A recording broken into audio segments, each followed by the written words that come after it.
All right, we're going to respond to a comment on yesterday's video, which was talking about the weekly pack and struggling with it. So it says, I'm just terrible at mid to late game pivots, so early losses doom me. Would love it if you could do a video focused on how to play the long game. I tend to overinvest in early units because I hate to lose hearts, but then hold on to pets far too long and burn out after 7 to 8 wins. This weekly, for instance, can't get a win despite hours of trying. So I'm going to talk about this in kind of general terms, and we'll get to some gameplay in a second, but the first thing to do is look at the pack. So this is the weekly pack, and it is themed around week perks. So you can see if you check the foods on the right hand side, mostly it's the least used perks that people just don't normally take. Of course, we still have chocolate like every weekly, and a couple of stat food items like pizza and pretzel. The first thing you should think about when you see a pack like this is that there's no melon, there's no pepper, there's no peanut because there's no scorpion or walrus or mongoose. The only way to get coconut is gorilla. And there is badger, so actually you can pill badger and hit gorilla to get the permanent coconut. So the next thing to do would be to check the scaling options on the most important tiers. So we've got tier 3, giraffe, rabbit, baboon, puppy. So that's pretty good. And then tier 5, we've got monkey, poodle, and moose as well. There's also chicken, and chicken coupled with parrot, you could potentially look at scaling the shop. And then on tier 6, we've got Komodo and elephant seal. Now, elephant seal doesn't really care that the perks in the pack are weak. It's still going to give the same amount of stats, so that's very strong. In terms of things we can use to pivot, we've got stoat on tier 2. There is turkey as well on tier 5. So then we need to look at the strong abilities that could potentially be build-arounds. So in the early game, we've got badger. There's flycatcher because there are quite a few summons. We've got skunk on tier 4. What else? We've got poison dart frog and onion, so that might be something that could work. And then in the late game, we've got stuff like warthog and lionfish, where if you manage to hit the scalers early on, you can pile the stats onto them, and that's just going to exponentially increase the strength of your team. But the thing that sticks out to me is the fact that there are no start of battle snipes. So the summon teams can feel a bit safer, although they don't have mushroom or potato or lemon. It's not really going to be as a bigger risk. Although there are some mid-battle snipes, you've got flycatcher, blowfish, lionfish. Your team isn't going to get deleted immediately at the start of the game. So with all that said, let's jump into the gameplay and I'll try and give a few more tips. So I've played exactly one game of this weekly, and you're going to see why in a second. And that is that I high roll turn 1. Now, recognizing high rolls is something that's quite important in terms of managing your hearts. If you know that you're in a situation where you don't need to waste gold on finding level ups, so for instance here, I immediately have 2 level ups ready for turn 3. And of course, level ups are very, very important in this game. Definitely more important than buying equipment or stats for your tier 1s. And so we get the level ups here stocked, but we also get Bluebird, which is great for attack scaling.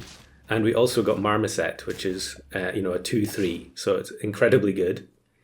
Now, something that's very important here is the fact that we drew turn 1. So even if you didn't get an incredible starting shop like I did, we drew turn 1, which means we can do whatever we want on turn 2, and the outcome won't matter in terms of our hearts, because when we get to turn 3, we'll get a refund. If we happen to lose turn 2, which we didn't, we drew again. Now, the other thing to remember is the more you lose and draw in the early turns, the weaker the opposing teams you're going to face in general. So the game overall doesn't really punish you too much for being greedy and holding out for a pivot later on. But we also roll stoat and then another double stoat. So to me, that says, okay, we're going to save up for a late game pivot. Now look at this, I end up with a full shop of stoats. And again, we're going to save the level up for turn 5. The whole idea behind pivoting and leveling up is basically that higher tier pets should be worth more than lower tier pets. Now clearly that's not always the case depending on the stat levels, but in the early game almost always it's going to be the case, especially in the pack like this where there's no garlic. there's no melon, so I cannot immediately put garlic on the marmoset and then start buffing it up. So here I actually just get rid of it, and we'll take the blowfish, because the ability from the blowfish is better than the little bit of extra stats that the marmoset had there. And I've also kept the rolls for the next turn, so we're going to carry them over to turn 6.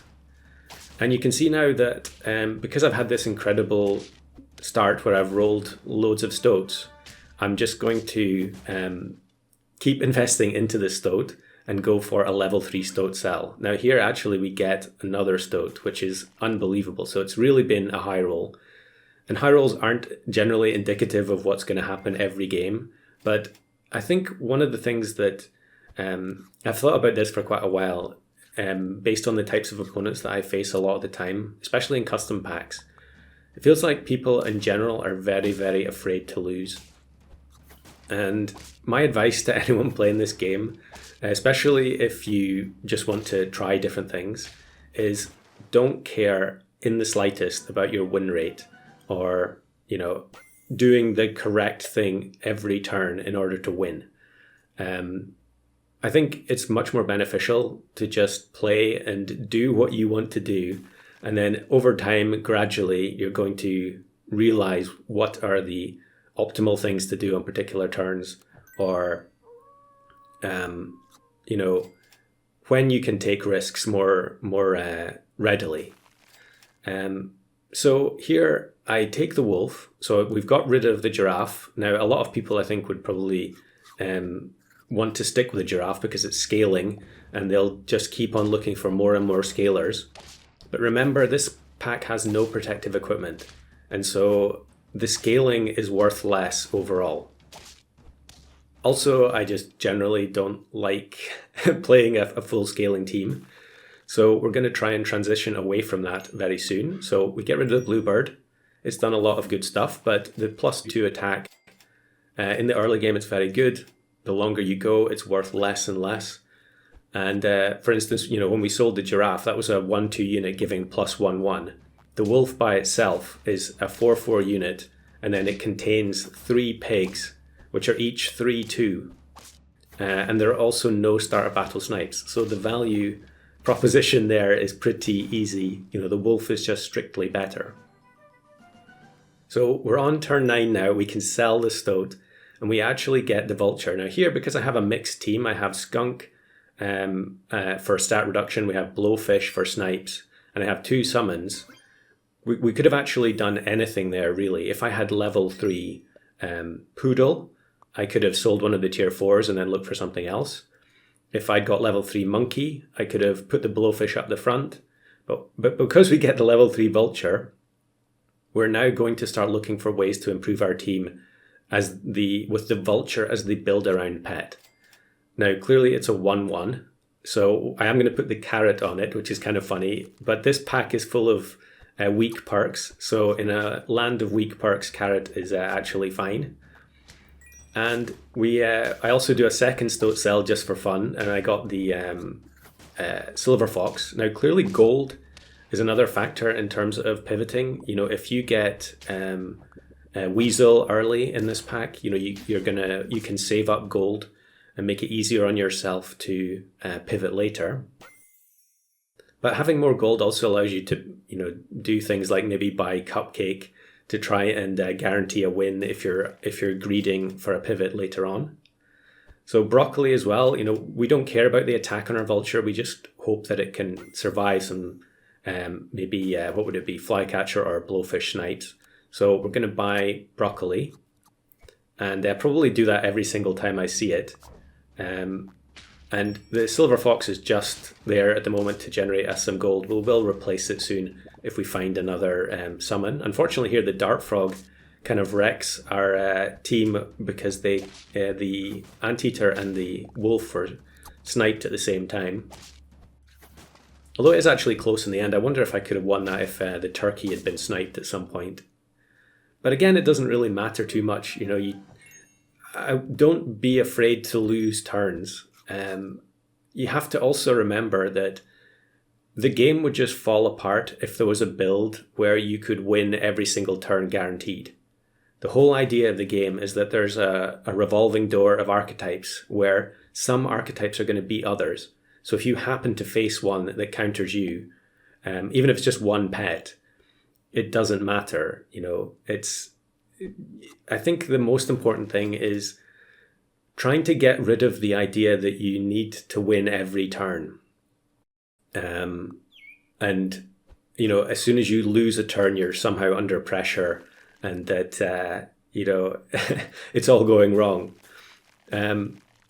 I guess that's a personal thing. Sometimes you're probably, maybe some people aren't going to be able to get rid of that feeling, but I think the more you play the game, I mean, my win rate is awful because I just throw so many games trying to get weird stuff to happen, but it doesn't bother me at all because, you just go again. It is slightly different in ranked mode, but in arena, there's really no penalty to just playing your own way and experimenting, other than the amount of time that you're willing to spend on the game. So here I'm setting up for another potential pivot, depending on how the rest of the game goes. I'm freezing all the platypus because I could sell the anteater, replace it with platypus, and then that means I can now buy pretzel because everything would be tier 4 or higher. The anteater is currently our only tier 3 or lower unit. And again, here I'm taking I took a base stats parrot because having the parrot copy the wolf, it's lots of summons for a vulture. There's no dolphin, there's no fig. It's not going to get sniped at start of battle. It might get sniped by a blowfish or something, but I'm willing to take that risk. And risk is definitely something that's just baked into the game. Like I was saying, you can't just pick a lineup and win every time. You're going to get countered by something. So yeah, just don't be afraid, I think, is the main teachable moment, I guess. So here we're closing in on the win. It's turn 13. I just put the fortune cookie on the anteater because we know there aren't that many good perks. Probably freeze pizza because, again, we've done our research. We know that there aren't going to be that many things we can buy for our pets at the end. So let's just take the food options. Here's a team that has scaled. Look at the size of the groundhog that they kept from the beginning of the game. But it's not going to help them because the amount of damage that the level 3 vulture is putting out is so high. And the groundhog's ability in the late game is absolutely awful. There's nothing to spend the trumpets on in this pack. And although it is relatively close because our stats are so low, we do end up winning. So I don't know if that's really a perfect guide to pivoting, but I really hope that helps the original commenter and maybe anyone else who is struggling with playing the weeklies in general.